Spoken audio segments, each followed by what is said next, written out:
"She'll be well cared for," my daughter said, holding my hand with just enough pressure to seem sincere. But by the time the door locked behind me and the soft click echoed like a gavel in a courtroom, I knew something wasn't right. The room smelled like lemon-scented bleach and stale upholstery. One window sealed shut. One bed, too stiff. One camera in the corner, blinking its quiet red light like a warning. I didn't argue when they took my bag. I didn't question the clipboard forms, the signature my daughter had already left behind. "Just for a few weeks," she'd said, "until you're stronger." I believed her. I shouldn't have.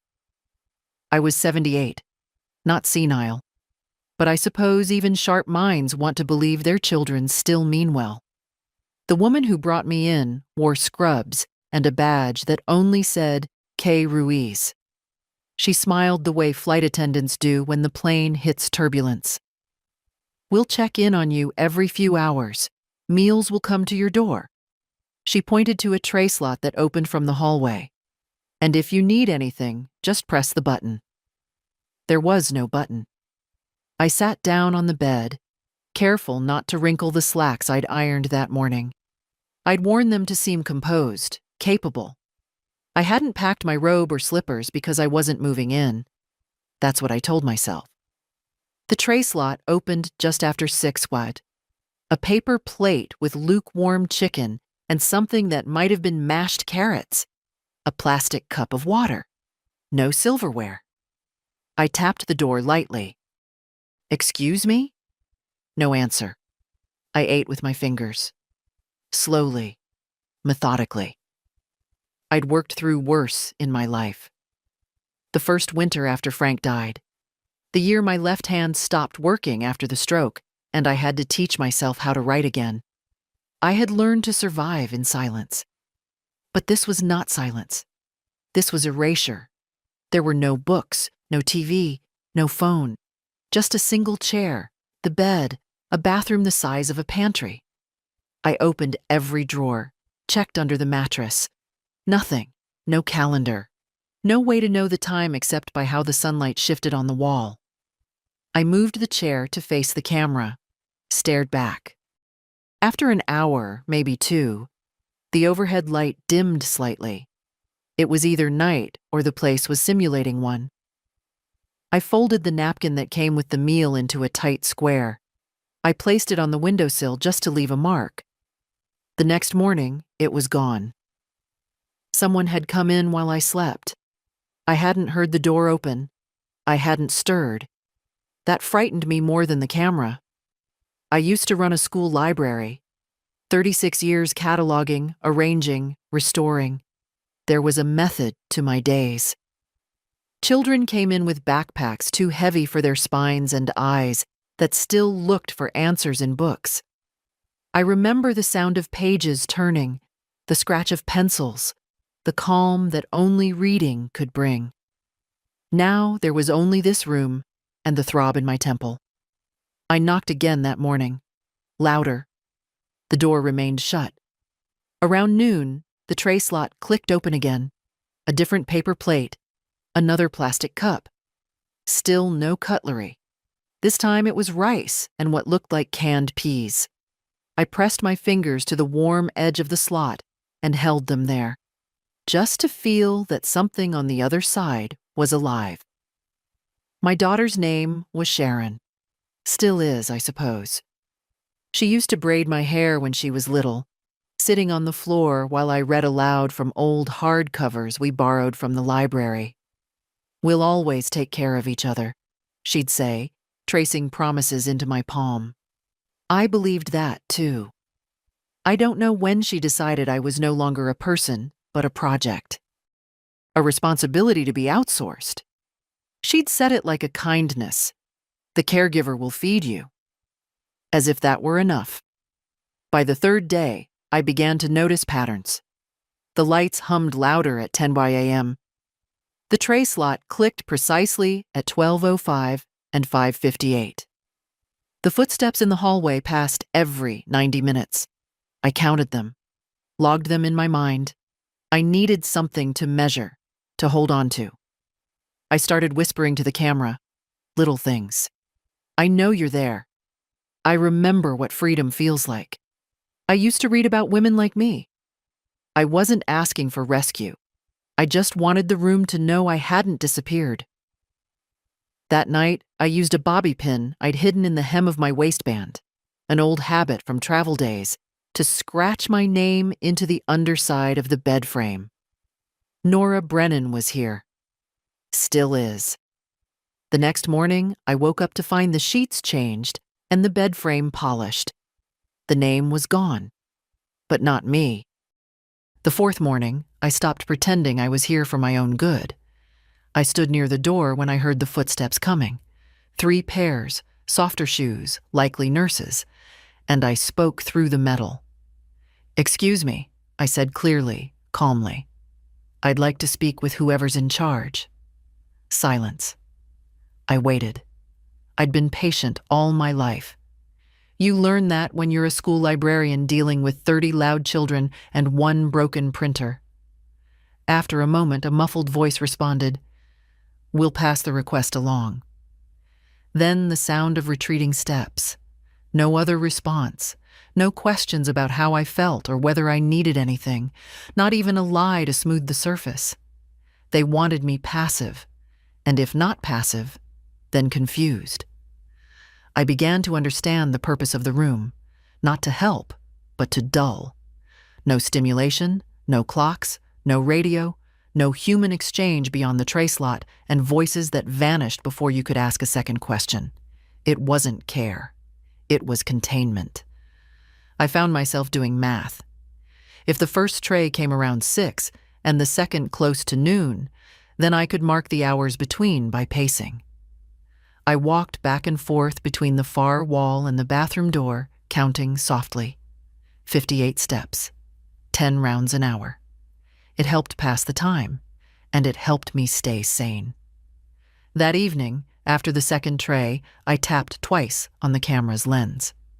"Who are you trying to convince?" I asked. "Me or yourselves?" No reply, of course, but the light blinked twice, not like before. Almost like a response. I didn't sleep that night. Instead, I sat in the chair facing the door. The stillness of the hallway was not silence. It was avoidance. The kind that institutions prefer. Just enough effort to claim dignity is being preserved, while stripping it away, one small erosion at a time. When Sharon finally called, it was through a monitor embedded into the wall. Her image flickered, grainy and delayed. She looked composed, her voice clipped in that professional tone she'd adopted in her 40s. "Hi, Mom. Just checking in. How are they treating you?" I leaned in. "Like a locked drawer," I said. She blinked, clearly surprised by the clarity in my voice. That's an odd way to put it. No books, no phone, no walking outside. Meals come through a hole. They took my watch. I'm not sure what part of this is supposed to help me recover. Sharon hesitated, eyes flicking off screen, probably toward someone else in the room. "You're safe, Mom. That's what matters." I studied her face, the expensive blouse, the subtle makeup. "Did you sign guardianship papers?" She avoided the question. "You're just there for observation. A few more weeks, then we'll reevaluate." "We?" I said. Sharon didn't answer. I leaned back in the chair, folding my hands. "Do you remember when you were 12 and broke your ankle jumping from the back fence?" "What?" "I stayed with you in the hospital every night. The nurses told me I could go home, that you'd be fine, but I stayed. Because I didn't want you to wake up and be alone." She said nothing. "Now here I am," I added, "and you didn't even pack me a book." The screen went dark. Later that night, I counted a new set of footsteps, heavy, measured, less frequent than the others. Someone in different shoes, boots, maybe. Administrative. They paused outside my door. A clipboard tapped lightly against the wall, then left. They were watching me more closely now. I stopped eating the food. Not in protest, but because I didn't trust it. It wasn't poisoned, not literally. But there's something about being fed without choice that turns the food sour. Instead, I saved the crackers, wrapped them in a tissue, folded small, and hid them in the lining of the pillow. That became my pattern. Hide small things. The plastic cup, a napkin, the dry end of toast. I'd spent my life building systems. I could build one here too. But my body was changing. The stiffness in my knees was worse. I could feel it when I bent to pick up a dropped spoon, one of the few they forgot to remove one day. My skin felt thinner. My shoulders ached from the tension of always being alert. I spoke less. They wanted me voiceless, but I wasn't ready to oblige. I began mouthing words silently, books I'd read, poems I'd memorized in college. Do not go gentle into that good night. Over and over, as if language could stitch something in me back together. Then on the 6th day, something new happened. The tray slot opened at noon as usual, but instead of food, a folded note sat on the metal shelf. A piece of lined paper, torn unevenly, with 5 words in hurried pencil. You're not the only one. My hands trembled as I reached for it. I held the note close to my chest, heart hammering in my ribs. Someone was watching. Someone else was awake. I didn't eat the food that day either. My hunger was no longer physical. It had changed form, become sharp, directed. I tucked the note under the thin mattress after rereading it 20 times. You're not the only one. 5 words that cracked the walls wider than any argument I could have shouted through the door.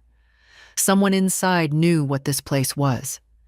Someone else had eyes open, like mine. That knowledge shifted something in my spine. Not hope, not yet, but tension, with purpose. If I wasn't alone, then maybe I wasn't crazy. And if I wasn't crazy, then I could fight. The camera didn't blink that day. That's what struck me first. For the past week, it pulsed gently every minute or two, as if to say, "We see you." Now it stayed dim. Had they turned it off? Or was someone else watching now? I paced less that afternoon. Instead, I sat at the edge of the bed and began organizing the pieces in my mind. 1. They had taken away all means of timekeeping. 2. I had not been evaluated by a doctor since arriving. 3. There was no emergency button or bell. 4. My daughter no longer used the word temporary. I used to teach research skills. Verify your sources. Question the gaps. I could hear myself saying it to 8th graders who wanted to cite Wikipedia as gospel. Now I had to listen to my own rules. The silence here wasn't passive. It was curated. That night, I took the plastic fork from the lunch tray, the first utensil in 2 days, and snapped off one tine. It broke jagged. I used it to etch small marks beneath the bed slat again, counting each day. 1 for each meal cycle. 7 lines now. A week. The next morning, I refused the breakfast tray. Instead, I tapped 3 times on the camera. Then I stood directly beneath it and whispered, "You want me quiet, but you forgot. I've read every book on resistance ever written. You can't erase a woman who remembers." An hour passed, or 2, then footsteps. Different this time. Rubber soles moving cautiously. Slower. Then a key in the door. The first time it had opened since I'd arrived. A young woman stepped inside, maybe 24, dressed in pale blue scrubs, her hair in a messy bun, badge clipped low where most patients wouldn't notice it. Her eyes were wary, but not unkind. "I'm just here to check vitals," she said quietly. I didn't move. Name? She glanced at the camera, then lowered her voice. Maya. I nodded slowly. Are you the one who left the note? She didn't answer, just moved forward and wrapped the cuff around my arm. Breathe normally, she whispered, then added, I have 5 minutes. My pulse pounded beneath the fabric. How many others? I asked. Maya glanced toward the hallway. I can't say much, but you're not wrong about this place. Is it legal? She gave a slight shrug. Depends who you ask. My voice lowered. My daughter left me here without notice. I was lucid. I still am. I never signed papers. No evaluation. This isn't a care home. It's a warehouse. Her fingers tightened on the Velcro as she removed the cuff. They call it protective seclusion. Happens more often than people realize. Why? I whispered. Money. Convenience. Some families just want to feel like they're doing the right thing without doing anything hard. I closed my eyes briefly. They treat us like we're furniture. But we remember. Maya stood. I can't talk longer, but I'll be back. If you write something down, anything you need sent or saved, hide it under the toilet tank lid. That's the one place they don't check. She turned toward the door, then paused. I'm sorry, Ms. Brennan. You don't belong here. Then she was gone. The lock clicked again behind her. I stood frozen for a while, breathing like I'd just run a race. Then I moved quickly, forced by instinct. The toilet tank was easy to lift, heavy lid, dry inside. Room for a page or two. I tore the back flap off the tray's paper liner and used the ink from the food label, smeared from condensation, to write a single sentence with my fingernail as a stylus. If something happens to me, contact Helen Worthington, 212-555-7880. Helen was my oldest friend, retired judge, sharp as a tack. I hadn't seen her in 6 months, but we still exchanged letters. She'd know what to do, and she wouldn't let Sharon sweep it all under some rug of medical pretext. By evening, I felt changed. Not freer, not yet, but re-anchored to the world. The feeling of complete helplessness had shifted. Now I had a name, a point of contact, a witness. When the tray came again, lukewarm beef, limp broccoli, I moved it aside. The napkin was folded strangely. Inside, another note. You are not invisible. Keep going. I bit my lip hard, holding back the pressure behind my eyes. For the first time since arriving here, I allowed myself a thought not of survival, but of return. Return to my life. To my name. To the woman I had not finished being. I'd almost forgotten what it felt like to anticipate something. That restless stirring in the chest, the way time starts to carry weight again. For a week, the days had smeared into each other like rain on glass. But now each hour had shape, meaning. Because Maya existed. Because Helen's name was written and hidden. Because I wasn't imagining the bars. I stopped talking to the camera. Not because I was afraid, but because I no longer needed to prove I was sane. I began observing again. Harder. Deeper. The corridor outside had a rhythm. Not just shifts, patterns. 3 sets of staff rotated. Early, mid, and overnight. The woman with the nasal voice who whistled while walking wore perfume with a lavender base. The man who walked heavy was impatient. He banged the tray slot harder than the rest. I filed it all away. I wasn't documenting for safety anymore. I was documenting for leverage. My joints still ached. Sleeping in that narrow bed felt like lying on folded cardboard. But something in me was moving again. Not just my thoughts, my resolve. On the 8th day, Sharon didn't call. I knew she wouldn't. After our last conversation, the dark look on her face when I mentioned the ankle story, I'd seen it. that narrowing of the eyes, that sharp discomfort people show when they're caught twisting their own memories into new shapes. She didn't want to hear me speak like that, with clarity, with reminders. It complicated the story she wanted to tell herself, the one where she was saving me. Maya returned that evening, slipped in quietly again under the guise of checking vitals. But this time, she had something in her sleeve. A folded piece of paper, smaller than her palm. I unfolded it slowly under the blanket. It was printed, typed, a list of names. Occupants, Ward 3, long-term observation. Nora Brennan, age 78, status. Pending evaluation. Alfred Milner, age 82, status. Unresponsive Marisol Panna, age 74, status. Medicated Dorothy Lynn, age 81, status. Delusional. And 5 others, all over 70. All marked with phrases that could mean anything or nothing. I pointed at the list. "This is illegal," I whispered. Maya nodded once, jaw tight. "I know, but people sign things they don't understand. Or they don't sign, and someone signs for them. Families hand over power like it's a coat they're done wearing." "I didn't sign anything," I said. "I believe you," she replied. Then she hesitated. "There's something else. Your name. It's on a real estate document. A pending sale." The air in the room dropped 10 degrees. "What sale?" I asked, though I already knew. Maya's voice was barely a whisper. "A house on Winchester Lane. Listing came up this week. Owner, Sharon McCabe, acting under durable power of attorney for Nora Brennan." I pressed my palm to the wall to stay upright.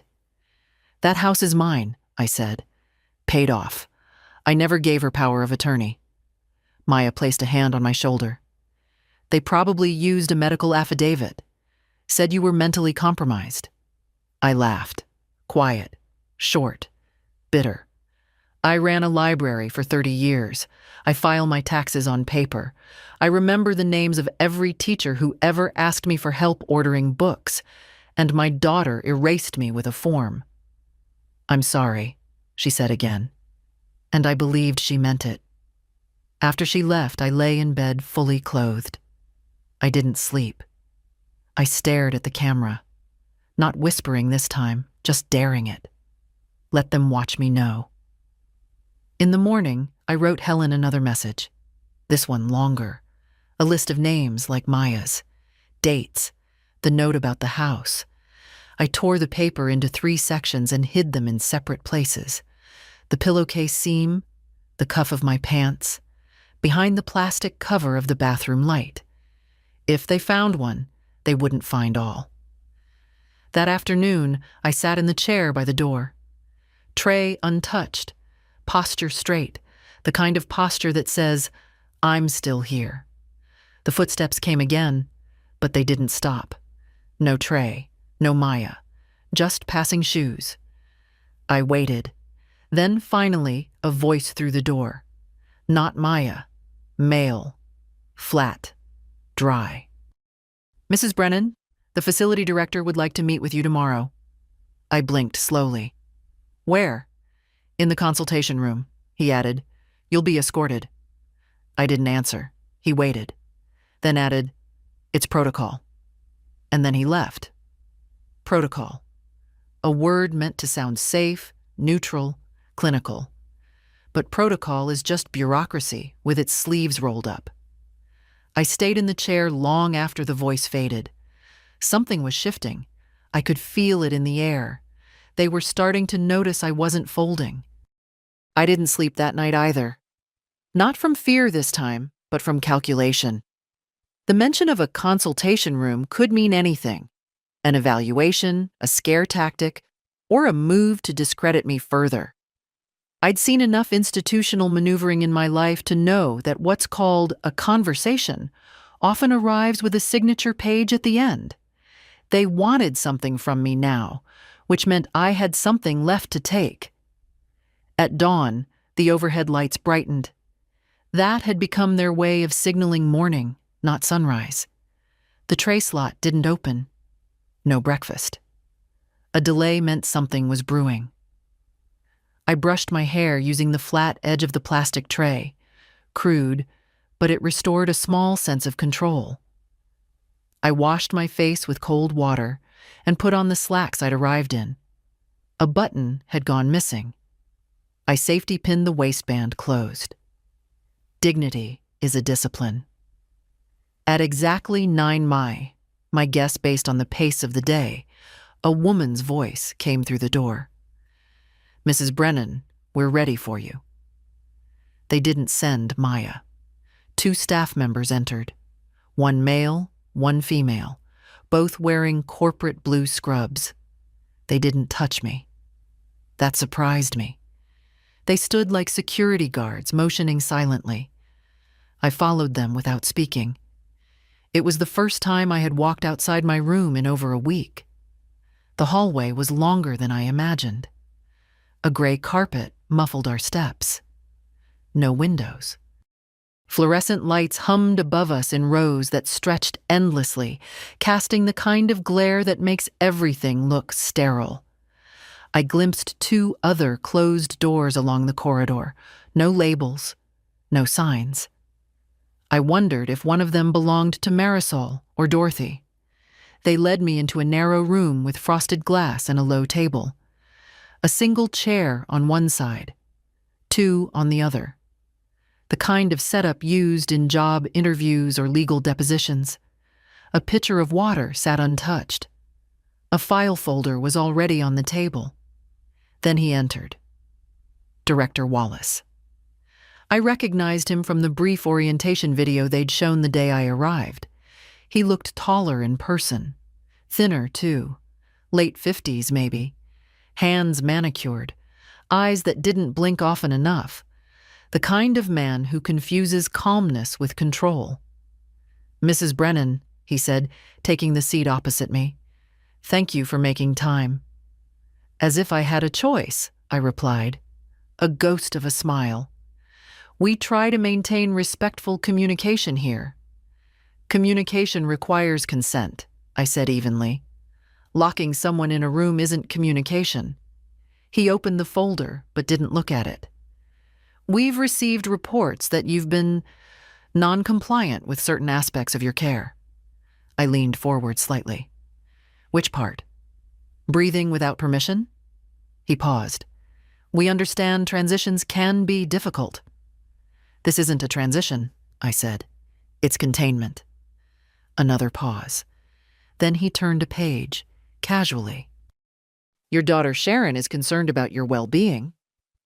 So concerned she didn't answer my last 2 messages. He didn't react. "I didn't sign anything," I added. "No authorization, no evaluation.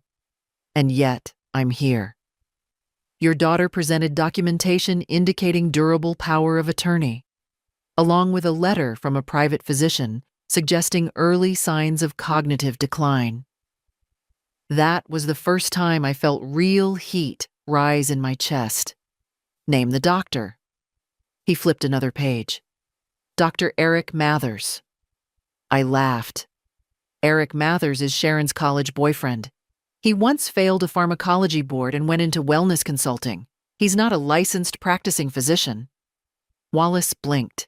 Just once. "I see," he said. "No, you don't," I answered. "But you will." He leaned back.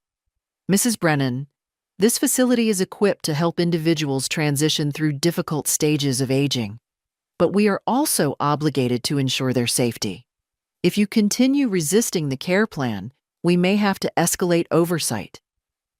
"To where?" I asked. "Another locked room with fewer napkins?" His expression changed, just slightly. A corner turned down. "There are processes," he said finally. "But there are also consequences. You may want to think about your cooperation." I stood, not abruptly, calmly, like I had in faculty meetings when administrators tried to cut funding for the library. "I'm not your inmate," I said. "And I'm not confused. I'm a woman who knows her name, her history, and what's been stolen from her. You're not a caregiver. You're a gatekeeper. The aides moved slightly. He raised his hand. You're free to return to your quarters, he said. For now. Back in the hallway, they didn't speak to me. I walked on my own.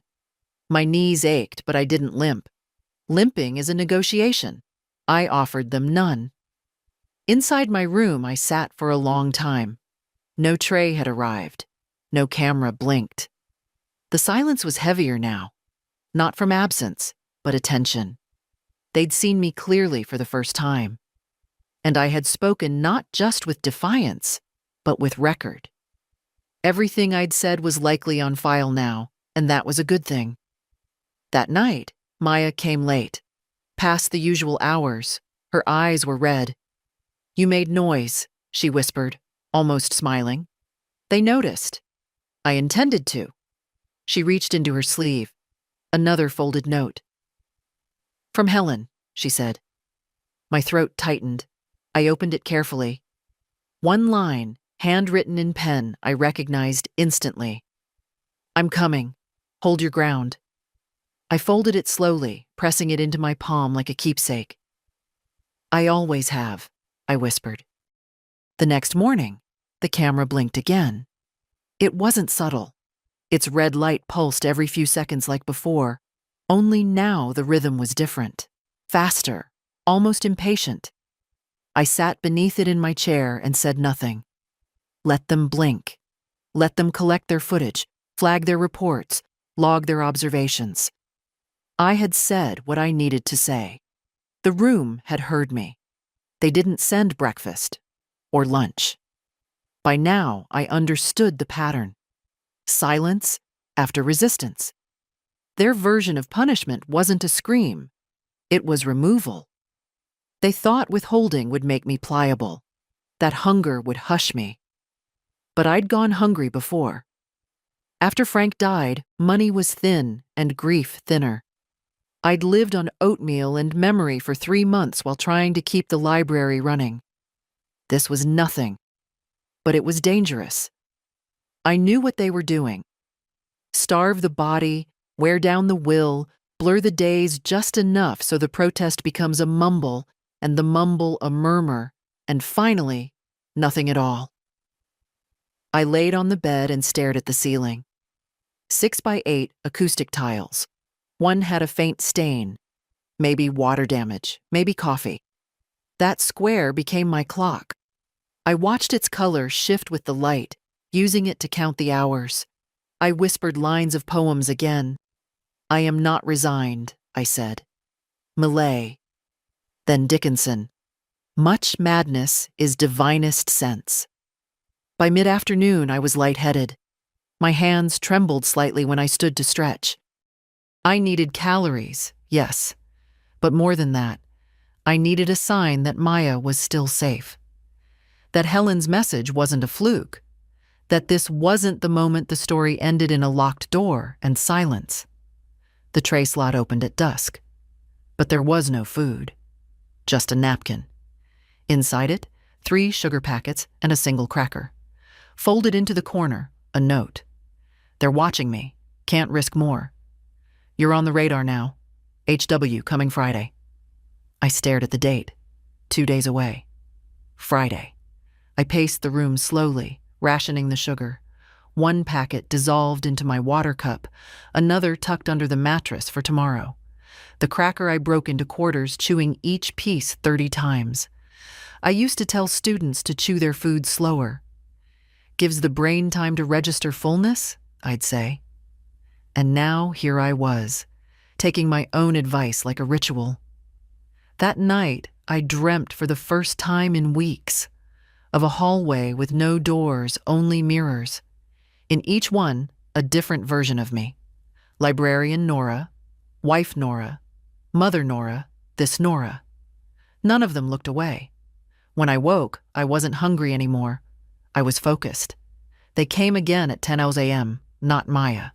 2 aides, one with a clipboard, the other carrying what looked like a small recording device. The clipboard woman had a sharp chin and a voice like gravel.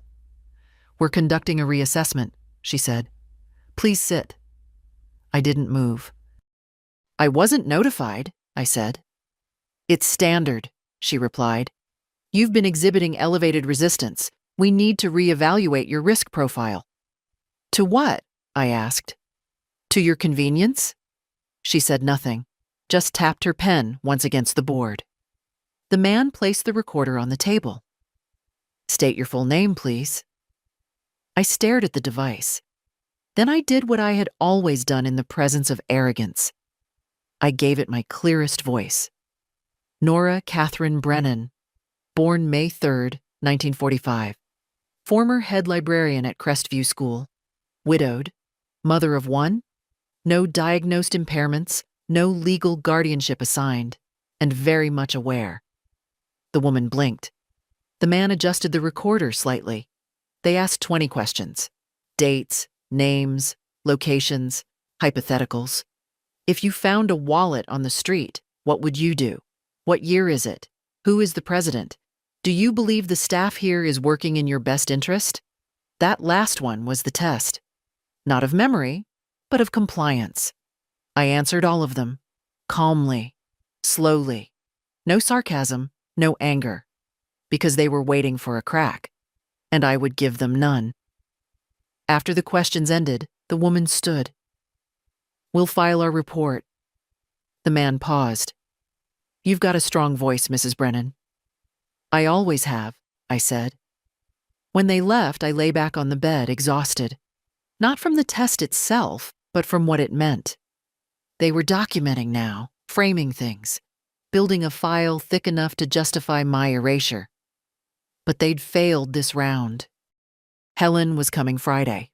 Until then, I had to hold my ground and my mind. In the bathroom, I pulled the toilet lid off slowly. My first note was gone. In its place, a fresh one. Different paper. Cleaner fold. I see them too. D. Another ally. Another voice behind a door. I closed the lid gently. Then I whispered, We are not ghosts. We are not done. On the 10th day, I found myself listening not just to sounds in the hallway, but to the silence between them. That's how you learn in places like this. Not from announcements or explanations, but from what's missing. The way the door handle never turns, the way the tray slot clicks, even when there's nothing on it, and how certain voices vanish after a conversation like the one I had yesterday. Maya didn't come that morning. No knock, no tray, no whispered encouragement. Nothing. I waited until midday. Then I moved to the wall and tapped once, firmly. It had become a habit now, not just for the camera's benefit, but for mine. A declaration. I am still here. Then I said it out loud, just once. I am still here. The camera didn't blink. At 3, or what I guessed was 3, the tray slot opened with a quiet clang. A different hand. Rougher. The lunch was basic. Oatmeal with no sweetener and a slice of dry toast. No note, no hidden packet. Just sustenance to keep the body quiet. I ate it anyway, slowly. Not because I was surrendering, but because I would need my strength. Helen was coming tomorrow. I had no way to tell time with certainty, but I felt it in my bones. 10 days inside this place, and already I'd become a creature of rhythms.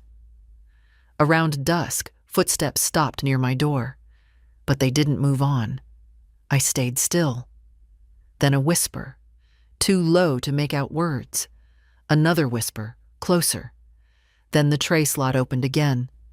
I crouched by it carefully, expecting another empty tray. But instead, something small and soft slid through the slot. A glove, thin, white, worn at the fingertips. Inside the glove was a folded paper towel. I pulled it open. Written in pen, block letters. They watched me. I'm off schedule. Be careful. M. Below that, barely legible. Second floor staff room, file cabinet, bottom drawer. My heart kicked against my ribs. Information. A location. Maya had left a breadcrumb. Risked something. I tucked the glove inside my mattress lining and smoothed the bed. Then I returned to the bathroom and scratched 2 marks behind the wall mirror frame. One for her, one for me. That night, I didn't sleep.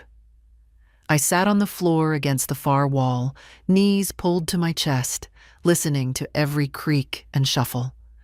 My mind spun faster than it had in years. I imagined the layout of the building based on echoes, the distance from my room to the consultation hallway, the stairs that must lead to a second floor, the location of that file cabinet. Even if I never saw it, the knowledge that it existed gave me something I hadn't had before: reach. Morning came with a different aide, a man I hadn't seen before.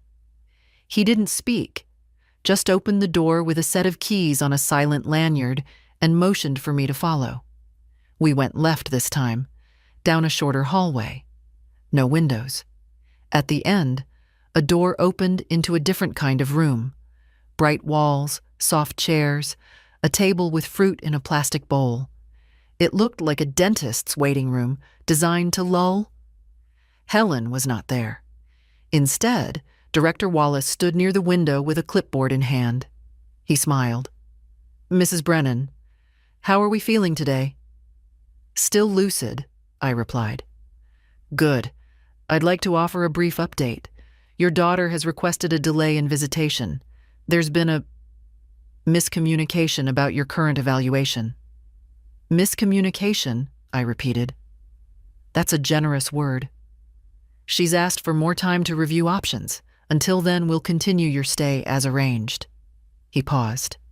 "Any questions?" "Yes," I said. "How do you sleep at night?"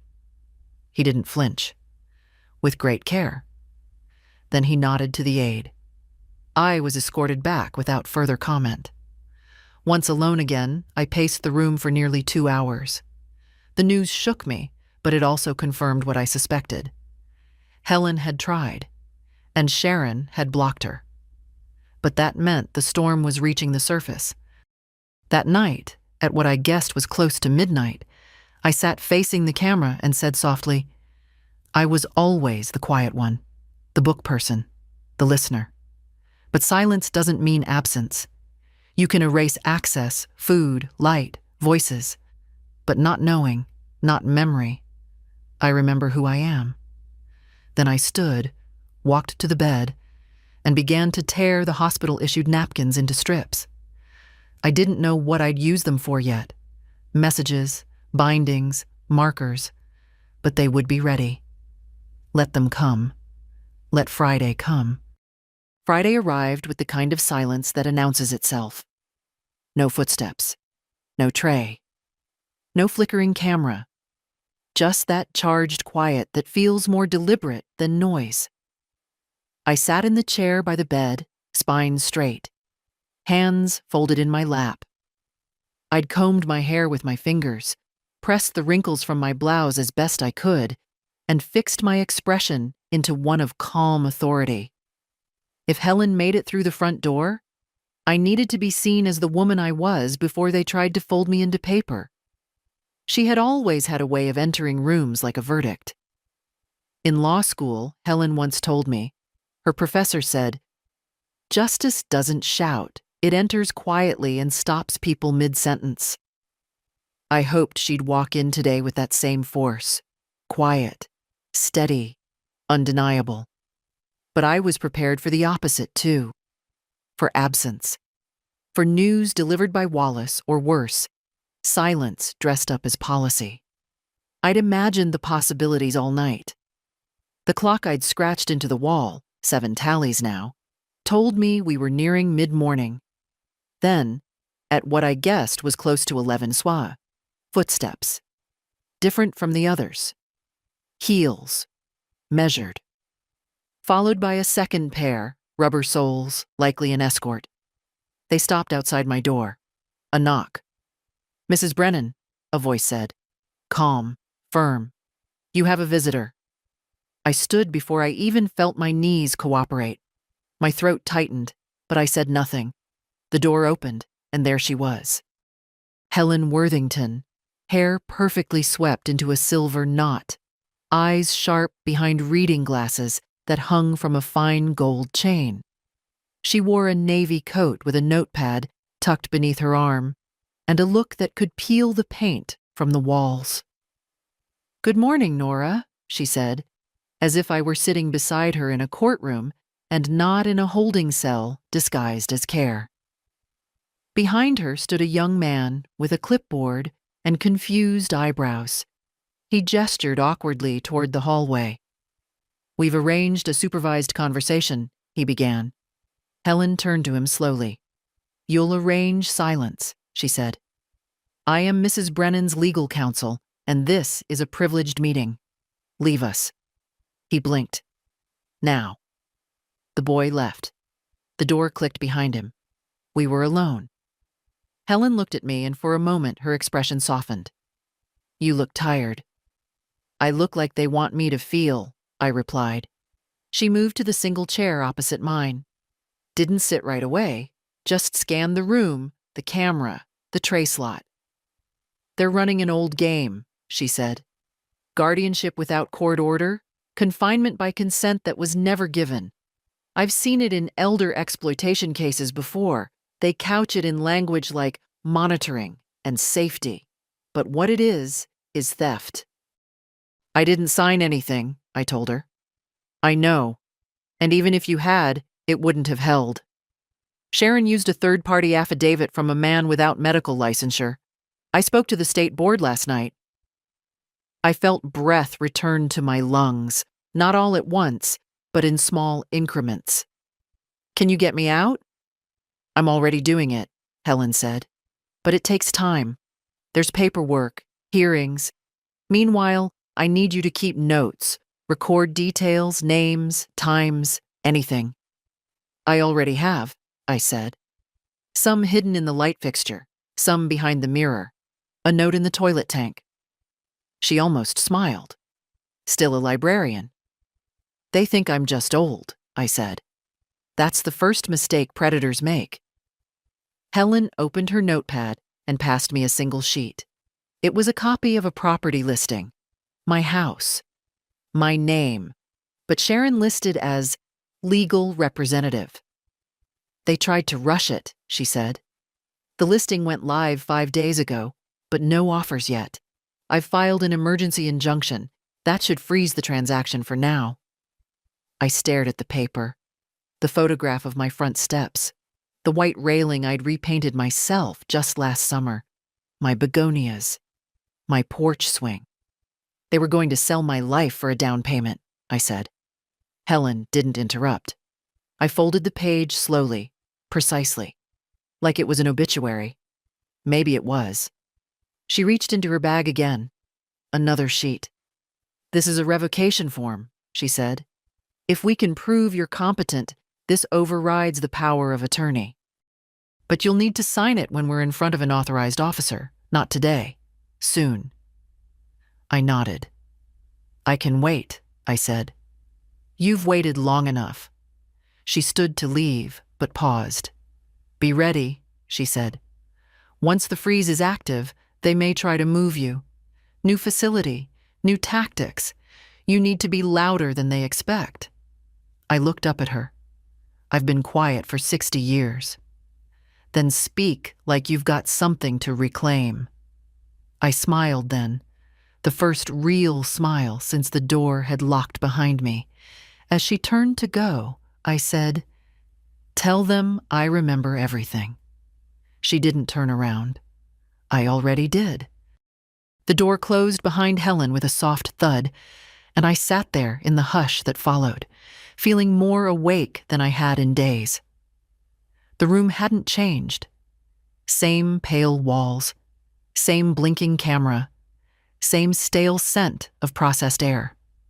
But I had changed. Not because Helen had handed me an escape plan, but because she had reminded me of something more important.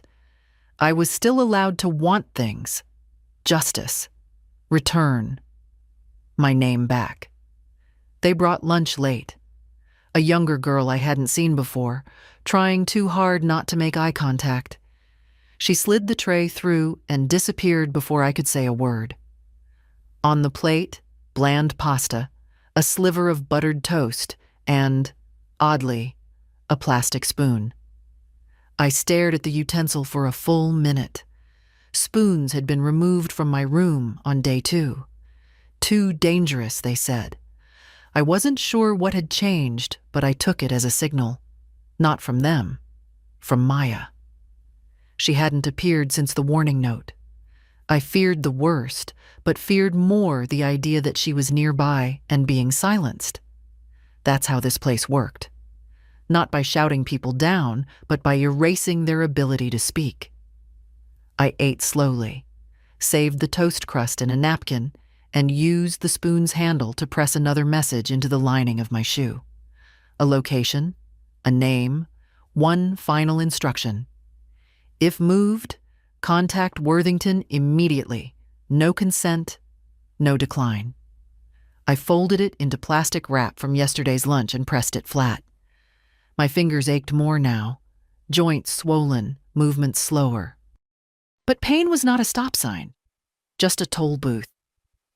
That afternoon I was left alone. No check-in, no clipboard voice. I used the time to examine the mattress more carefully. There was a slit in the seam where I'd hidden Maya's glove. I widened it with the plastic spoon, creating a pocket big enough for more notes if needed. A place to store the documents Helen promised to bring. Around 5, the hallway changed. I heard a cart roll past. Rubber wheels, metal frame. Not the food cart. Something heavier. Then voices. Male.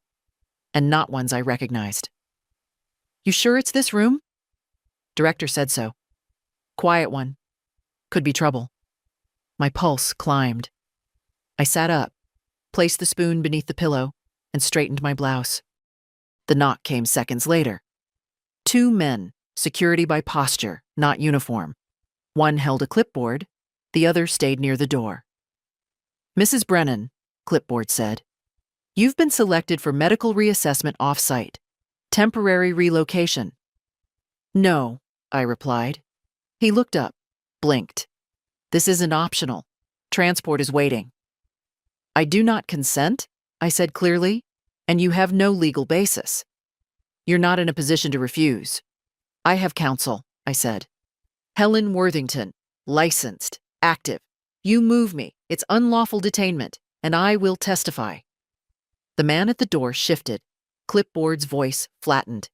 "Your daughter is being sued for fraudulent representation," I cut in. "Try again." They stared at me, quiet. Then Clipboard looked to his partner, who gave a slight shake of the head. "She's got outside attention," the second one muttered. "Let's verify with Wallace." And just like that, they left. I sat down slowly. My legs were shaking, but I didn't let them show it. I had won a round. Not the war, not yet. But a round. The camera blinked faster after that, almost frantic. I moved to the chair and stared into it. "You thought I'd be easy," I said aloud. "But you're not the first place I've had to survive in. And I know how paper works. I know how silence works. And I know how to wait." I stayed awake until midnight, scribbling names in the seam of the pillow with the tip of the spoon. Then I wrote one last word, deeper than the rest. Soon. The next morning began with a knock. Not the kind that waits for permission, but the kind that assumes entry. Director Wallace stepped in without a word from the hall, followed by a staff member holding a manila folder. He didn't smile this time, didn't pretend. That, more than anything, told me we were close. He stood beside the bed. "You've created quite a bit of disruption, Mrs. Brennan." I stayed in my chair. "No more than you deserve." He glanced at the aide, who quietly handed him the folder. "We've reviewed the recent interaction logs," he said. "Notes from your visitors, behavior assessments, camera transcripts. It seems you've been actively working against the care plan." "Which care plan is that?" I asked. The one that involved locking me in a room and removing my utensils? His expression didn't change. Your legal advocate's visit has caused confusion, he continued. We're exploring our options. Good, I said. Explore faster. He opened the folder. Inside was a single page. He placed it on the table between us. This is a reassignment form. You'd be relocated to a different facility, one with more structure, more supervision. Temporarily, of course. I didn't move. That's not a form. That's an ultimatum dressed in Times New Roman. His nostrils flared. You're refusing care. I'm refusing fraud. I could see him recalculating. That's what men like him do. They measure outcomes in silence, looking for the route that avoids noise. I knew the type. Ran into plenty during budget meetings in my years as head librarian. Men who smiled through manipulation and thought patience meant compliance. I hope you know, he said finally, that people who interfere with patient care are liable to consequences. That includes unauthorized staff. I stiffened. Maya, you've already punished the wrong person once, I said. I wouldn't do it again. Wallace gave a thin smile. We'll be in touch. He left. The door clicked shut behind him, and I let myself sit all the way back in the chair. My legs were shaking again, but I didn't look down. That's how they win, by watching your body betray your words. But mine hadn't yet. I stayed seated for the next hour, watching the light move across the wall like a clock that refused to tick.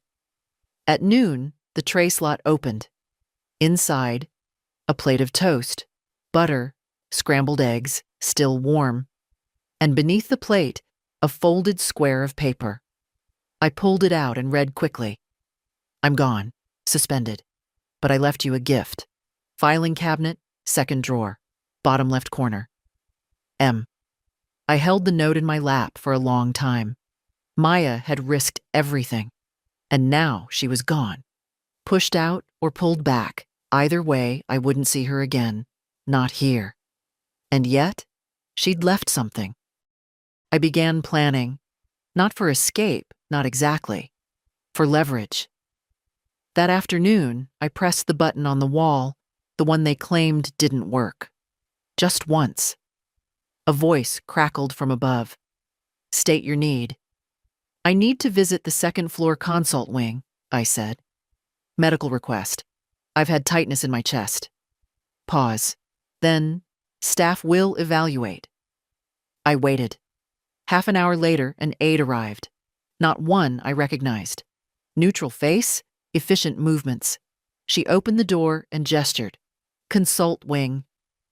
I followed her through the hall, up a narrow elevator that smelled of ammonia and tired air. The second floor was brighter, newer, the kind of surface-level improvement meant for inspections and donors. She led me to a side room, empty chairs, fake ficus in the corner. I'll return in 10, she said, and left. The moment the door clicked shut, I moved. Across the hall, I spotted it. The staff room. I'd only get one chance. I slipped inside. No cameras, no chatter, just shelves, lockers, and one tall gray filing cabinet. I crouched quickly, yanked the second drawer. Inside, papers, forms, ID copies, intake records. Bottom left corner, a thin manila envelope marked only with initials. I opened it, scanned the first page. Patient file. Brennan, Nora. Notes flagged by unauthorized aid. I flipped through quickly. There it was. Maya's handwriting in the margins. Words underlined. No psych eval. Camera use unregulated. No consent. And tucked behind it, a copy of a revoked medical power of attorney form, unsigned but typed, dated last year. A copy of a real estate listing, a handwritten schedule with staff names and security rounds. Evidence. I didn't take it. I didn't need to. I memorized the drawer, the label, the page positions. When the aide returned, I was seated, calm, breathing steady. No pain? She asked. Just passing, I said. Thank you. That night, I scratched a new word into the wood beneath my bed frame. Proof. I closed my eyes knowing something had shifted again. Not in my body, in the air around me. Let them come now. I wasn't just remembering, I was collecting. By the time the sun rose, if it did, I couldn't see it. I was already dressed. I wore the same pants as the day before, straightened the collar of my blouse, and tied my thinning hair back with a strip of cloth I'd torn from an old pillowcase.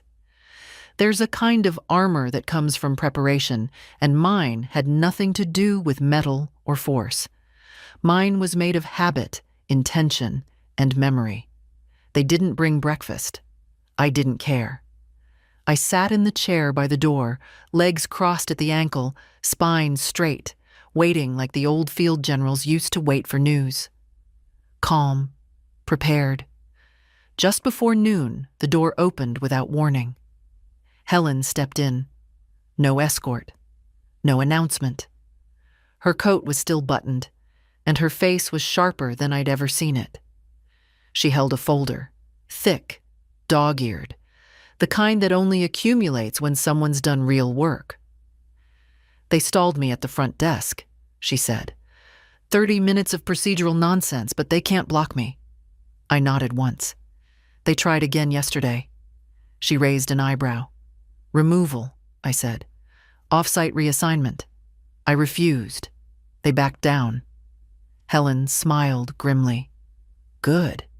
She sat across from me and opened the folder. Everything you told me has been corroborated. Maya's notes are intact. The medical power of attorney document is incomplete. Your daughter's affidavit has been flagged as fraudulent. And she paused, flipping pages. You're not the only one. I leaned forward. There are 5 residents listed under observational hold with no signed consent forms, no court-appointed oversight. Most of them have adult children listed as points of contact, all of whom have recently filed for access to financial assets or properties. My hands clenched around the armrest, not from surprise, from the certainty that comes when what you feared turns out to be exact. I knew, I said. I knew this was a pattern. Helen nodded. We've filed an injunction. A judge is reviewing it today. In the meantime, I'm initiating an emergency petition for release. We have enough evidence to force an independent evaluation within 72 hours. What happens to Sharon? That depends, she said. But the real estate sale is frozen. The bank has flagged the account for inquiry. If we can prove intent, we can, I said. Helen closed the folder and met my eyes. I'll say this once. You saved yourself. I just put ink where you already put blood. I exhaled slowly. She told me the caregiver would feed me, I said. And then they locked me in a room with a blinking light and called it safety. She wanted to be done with the hard part, Helen said. Most people do. But that's not how dignity works. No, I agreed. Dignity's a practice, like forgiveness or grief. She stood. I'll come tomorrow, with the court liaison.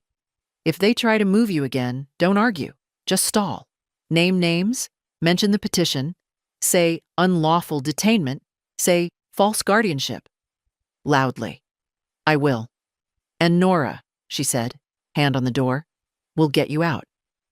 I know. After she left, I stayed standing. I didn't want to sit. I wanted my feet on the ground when the truth cracked the walls. That night, the hallway was restless. Footsteps I didn't recognize. A door opened down the hall, loud, sudden, a muffled voice. I heard someone call out, "You can't," and then nothing. Silence swallowed whatever it was. They were stirring. Because we were stirring. I stood at the door and whispered through the frame. To whoever's listening. Dorothy. Marisol. Alfred. I don't know your faces, but I'm still here. And I haven't forgotten. I walked back to the bed and lay down fully clothed, eyes open. No camera blinked, no tray opened, no sound. They were deciding something. Let them. Because I wasn't deciding anymore. I was waiting for the door to open, not for Wallace, not for Sharon, for daylight. They came early. Before breakfast, before lights, before I'd even gotten up to wash my face. 3 of them, one with a clipboard, one with a tablet, and one silent man who didn't speak or blink. The kind who enters a room and becomes its weight. They didn't knock. They just opened the door and stepped inside like they owned the air. "Mrs. Brennan," said Clipboard, "you'll need to gather your things." I sat up slowly. "Where are you taking me?" He glanced at tablet. "A transfer's been initiated." "By whom?" "Facility administration." I stayed seated. "Is this an emergency relocation?" Silence. "Do you have a transport order?" More silence. "I see," I said, swinging my feet over the side of the bed. "So this is an unofficial maneuver, a quiet extraction." Silent man shifted slightly. Not forward, just enough to remind me that he was not there for questions. I stood, slowly. I didn't tremble this time. They wanted fear, but I wasn't afraid anymore. I was past that. "May I collect my belongings?" I asked. Tablet nodded. Quickly. I moved to the bed, pulled on my shoes, slipped the folded paper from the mattress lining into my waistband. The note with Helen's number, the staff schedule, the evidence list. I had copies now, hidden in 3 different places. I turned and faced them. "I will come with you," I said clearly. "But I do not consent. I am being moved without lawful cause, in violation of a pending legal injunction. I am alert, oriented, and under active counsel. I will repeat this in front of any third party." Clipboard blinked. Tablet hesitated, but they didn't back off. The hallway outside was cold. Not the air, the feeling. Staff turned their eyes downward. One woman passed us without a word, clutching a clipboard so tightly her knuckles went white. I recognized her from early on. She used to deliver trays. She didn't look at me. We reached the elevator. I waited until the doors opened. Then I turned, loudly. "My name is Nora Brennan. I do not consent to this transfer. This is a violation of my rights under state elder protection law." Clipboard grabbed my elbow, too hard. I yanked it free. "That's assault," I said. He looked stunned. The elevator doors closed. No one spoke on the ride down. We descended in the silence of a war room after a lost battle. They thought this was a final move, a reset. Get me out before Helen returned, before the court acted, before I could testify. But I wasn't the same woman they had locked in that room 11 days ago. I knew the name of every staffer. I knew the staff room, the camera pattern, the timing of tray deliveries. I had allies, and I had my name back. We exited into a garage. A van waited, white, plain, no markings. Then a voice, "Stop." Sharp, clear, from behind. Everyone turned. Helen. Hair windblown, breath fast, but calm in her stance. A man stood beside her, holding a clipboard that mattered, real authority. His badge hung visible from a lanyard. "Court injunction," she said, holding up a folder. "Effective as of 7:32 a.m. today. Any further action will be considered obstruction." Tablet hesitated. Silent man didn't move. Clipboard reached for his phone. "No need," Helen said. "The sheriff's department is en route. You'll want to be here when they arrive." I exhaled slowly. My knees almost gave, but I stood still. Helen stepped toward me. "Are you hurt?" "No," I said. "Did they touch you?" "Only fear," I said. "And I didn't let it in." She turned back to the staff. "This woman is under my legal protection. You move her again, and I will file for criminal interference with court proceedings." Clipboard lowered his hand. Helen turned to me. "Come on, Nora." I didn't ask where we were going. I followed her, back through the hallway, past the aides who suddenly remembered how to make eye contact, through the front lobby, where the security guard shifted uncomfortably, and out, finally, into the air. Real air. July air. Heavy, warm, imperfect. It hit my lungs like new truth. Helen opened the car door herself. I sat, slowly. She turned on the engine, drove in silence. It wasn't until we reached the first traffic light that I finally spoke. "They were never watching to protect us," I said. "Only to control." Helen didn't answer. She didn't need to. We were already free. The first night home, I didn't sleep. Not from fear, but because silence in a familiar room sounds louder than silence in a locked one. Everything in the house was exactly where I'd left it. The green chair by the window, the teacup on the shelf, the crack in the paint above the stove I'd meant to fix for a decade, but the air had changed. It wasn't time that had shifted the space. It was me. My body didn't trust the freedom yet. My hands still hovered before opening doors. My ears still tilted at night for footsteps that wouldn't come. Helen had stayed just long enough to help me settle. She'd made tea, walked through every room with the cautious eye of someone trained to see where danger hides. She'd taken the spare key, promised to come by again in the morning. After she left, I just sat, on the edge of the bed, clothes still on, shoes near the door, like I might need to run again. I didn't. But still, I didn't sleep. In the morning, I made toast, with butter. I chose the plate myself, poured the tea, stirred it with a spoon, my spoon, a small act, a holy one. The mail arrived late. Among the envelopes, one from the bank, one from the county clerk's office, and one from a law firm I didn't recognize. I read them in order. The bank confirmed the freeze on my account had been lifted. Sharon's access revoked. All transactions now required my signature in person. The county clerk's letter confirmed the house title was intact, undisturbed, still mine. The third envelope, the law firm, was different. Inside was a typed letter, polite in tone. It stated that Sharon McCabe had retained counsel to dispute elements of the injunction, and that communication would proceed through formal legal channels. No apology, no explanation, just paperwork.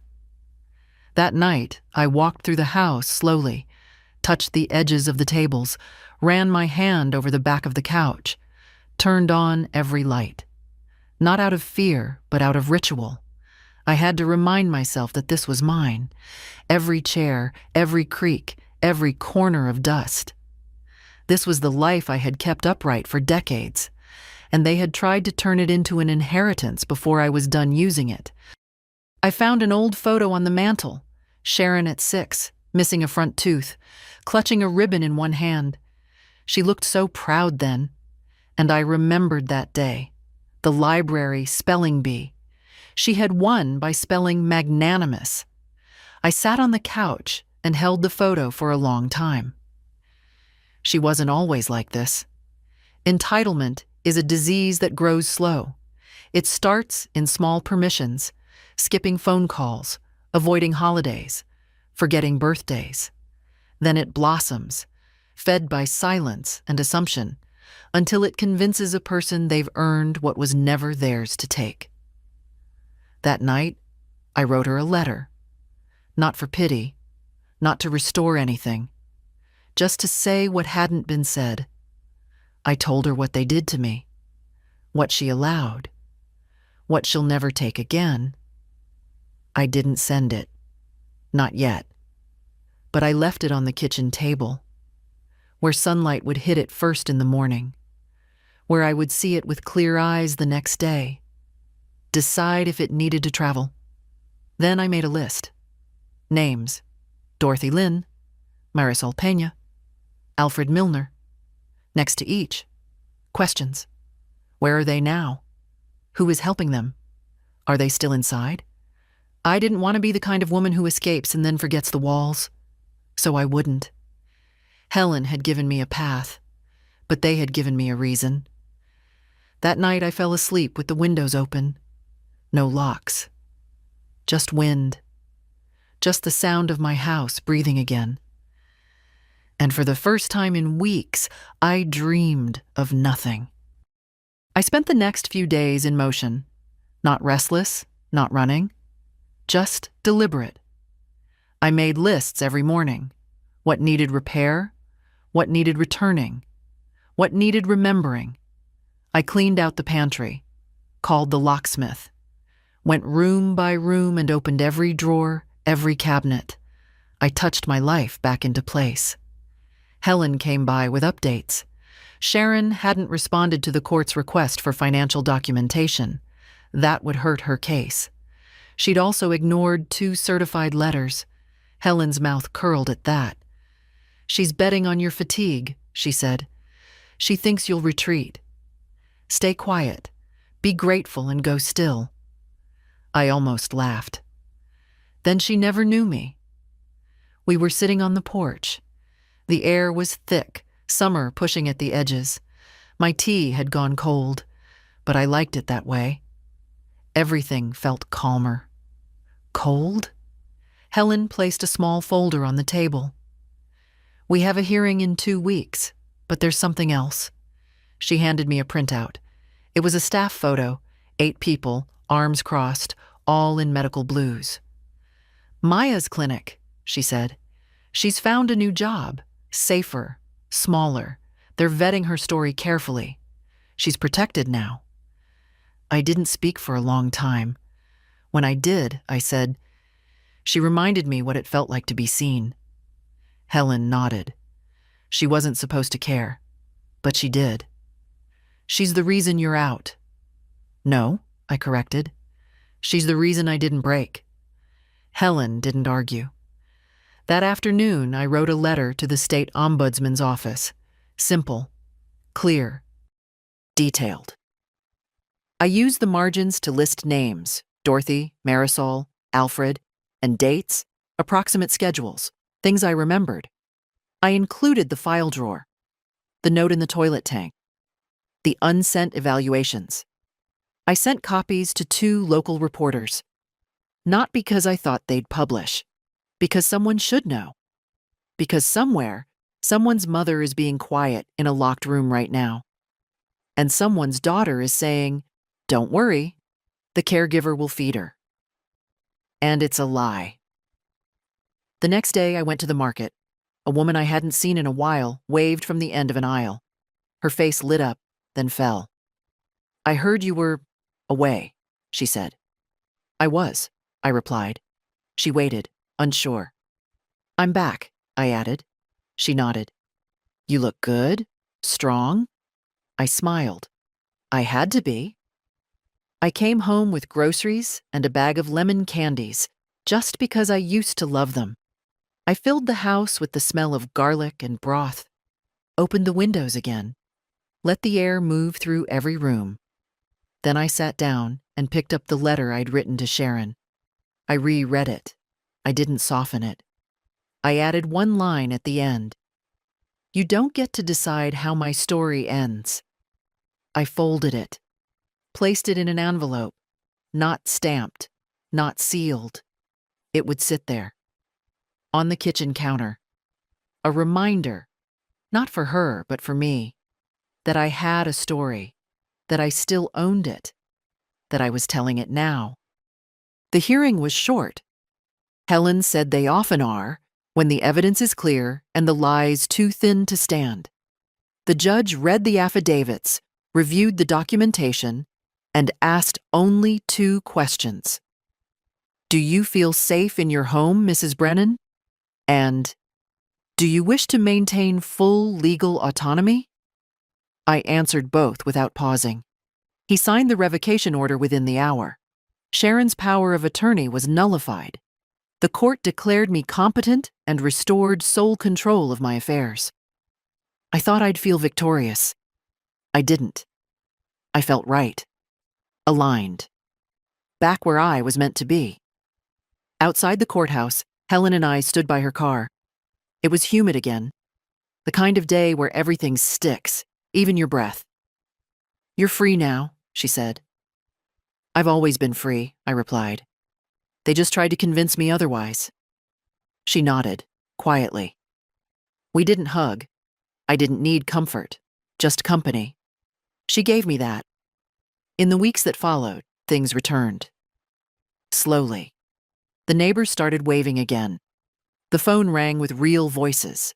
I began attending town meetings, sitting near the back, listening more than I spoke. One afternoon, I stopped by the local library. They'd moved the nonfiction. I didn't complain. They asked me to give a talk for Elder Awareness Month. I almost said no. But then I remembered Dorothy, Marisol, Alfred, the others I'd never met but felt in my bones. I stood at that podium and told the truth. Calmly, clearly, not to accuse, but to illuminate. When I finished, no one clapped at first. It wasn't that kind of story. Then someone stood, then another. No cheering, just respect. That was enough. I still get letters. Quiet ones. From women who've been silenced, from sons who feel guilt, from daughters who are trying to undo harm they didn't see soon enough. I answer what I can.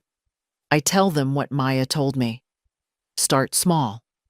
Start with a name. Some days, I light a candle for the ones who didn't get out. Some days, I just sit on the porch and listen to the wind. And I still haven't mailed that letter to Sharon. Maybe I never will. Maybe she'll come someday, and I'll say what needs saying, not to hurt her, but to show her I survived despite her. Not because of her. I'm old, I'm tired, but I'm not broken. They tried to reduce me to a patient file, a burden, a problem to be contained. But I was never a problem. I was a woman, with a voice no one expected to hear again. And I used it. If this story found you and you saw something of yourself inside it, don't look away. Share it. Leave a comment. Let them know we're still here.